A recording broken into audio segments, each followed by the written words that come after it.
हर किसी का टाइम अलग होता है, किसी का सक्सेस अर्ली आता है, किसी का लेट, लेकिन इसका मतलब ये नहीं कि तुम कहीं पीछे हो। कंपैरिजन तुम्हारा कॉन्फिडेंस डिस्ट्रॉय करता है, क्योंकि तुम अपनी यूनिक जर्नी को इग्नोर करके किसी और के पाथ पर चलने लगते हो। और याद रखो, तुम्हारे पास भी कुछ ऐसा है जो शायद उसके पास नहीं है। तुम्हारा पेशेंस, तुम्हारा विजन, तुम्हारी स्टोरी, ये सब कुछ यूनिक है। कॉन्फिडेंस तब आता है जब तुम खुद से कंपीट करते हो, ना कि दुनिया से। Trick number 4, body language.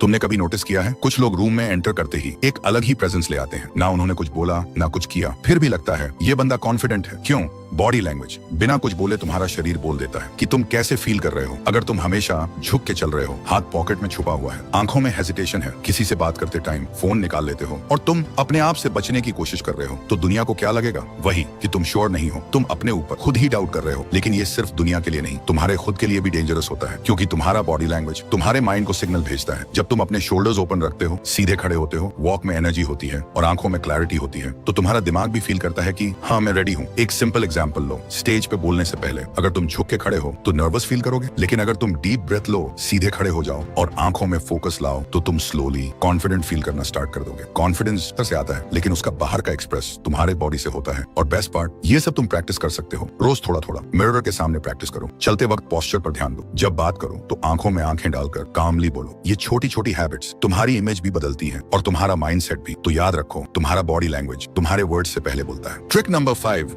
Nobody care. तुमने नोटिस किया होगा, बहुत लोग हर छोटी बात पे सॉरी बोल देते हैं। सॉरी, मैं थोड़ा लेट हो गया। सॉरी, मैं ये पूछ रहा हूँ। सॉरी, मैं अपना ओपिनियन दे रहा हूँ। लेकिन एक बात समझ लो, तुम्हें हर बात पे सॉरी बोलने की जरूरत नहीं है। हर सॉरी तुम्हारे कॉन्फिडेंस को थोड़ा थोड़ा खा जाता है और धीरे धीरे तुम खुद को छोटा महसूस करने लगते हो। और सच ये है, लोग इतना तुम्हारे बारे में सोच ही नहीं रहे। तुम्हें लगता है तुम गलती करते हो, ठीक है, सब करते हैं। तुम थोड़ा अलग सोचते हो, अच्छा है, क्योंकि ओरिजिनल हो। तुम किसी सिचुएशन में कंफर्टेबल नहीं हो, वो भी नॉर्मल है, लेकिन हर वक्त अपोलोजाइज करते रहना सिर्फ तुम्हारी वैल्यू को लो दिखाता है, दुनिया के सामने भी और अपने आप के सामने भी। Stop apologising for being you. Sorry तब बोलो जब तुम्हें सच में लगता है कि किसी को हर्ट किया है, लेकिन सिर्फ इसीलिए सॉरी मत कहो क्योंकि तुम वहां हो, कुछ कह रहे हो या कुछ ट्राई कर रहे हो। अपने प्रेजेंस को ओन करो, अपने वॉइस को वैल्यू दो, अपने डिसीजंस के लिए खुद पे प्राउड फील करो, क्योंकि जो लोग तुम्हें जज कर रहे होते हैं वो खुद भी किसी ना किसी चीज से इनसिक्योर होते हैं। और जो लोग रियली मैटर करते हैं वो तुमसे सॉरी नहीं, सच्चाई चाहते हैं। तो याद रखो, दुनिया तुम्हें तब सीरियसली लेगी जब तुम खुद को सीरियसली लोगे। Trick number 6, comfort zone.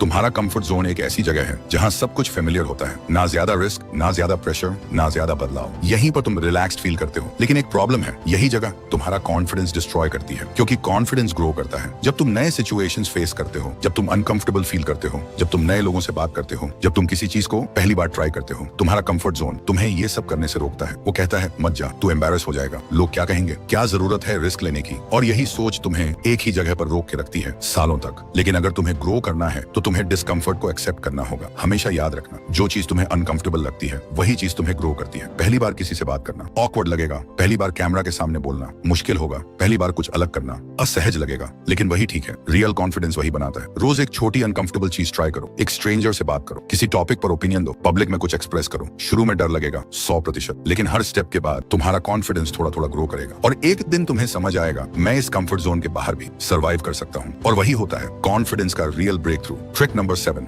Dressing sense.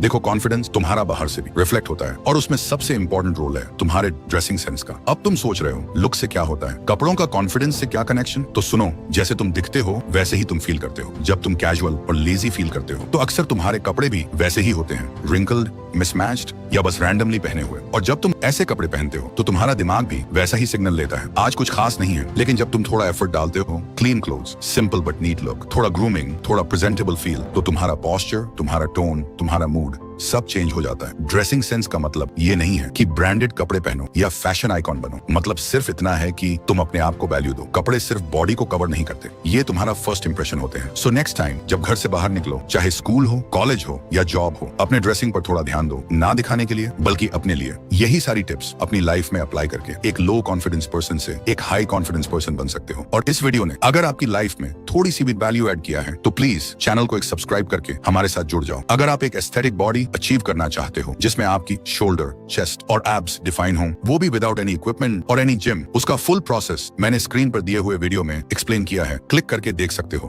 और हाँ, मैं तुमसे वहीं मिलूंगा।